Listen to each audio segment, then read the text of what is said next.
What's up, YouTube? It's Anthony from Meineke, cinnaminson. How are you? We got a 2008 through 14 Nissan Rogue 4-cylinder, and a common exhaust problem would be a flex pipe. This one's really not leaking there. What I've seen primarily is right at that flange where you see the soot on the back side is underneath that shielding there. It's going to be very hard for you to see because they welded all the shielding in pretty well.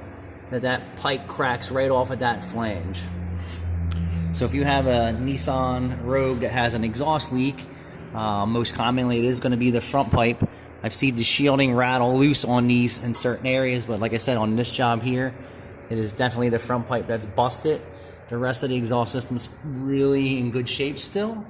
So if you need this type of repair, or you're at another shop and they're not an exhaust shop, come check us out at Meineke cinnaminson. That's what the new one looks like.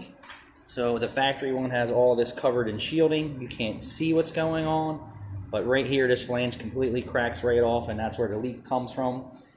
You know, you could also have a flex pipe problem. But like I said, this one's not a flex pipe problem. The actual pipe is broken. Come check us out, Meineke cinnaminson.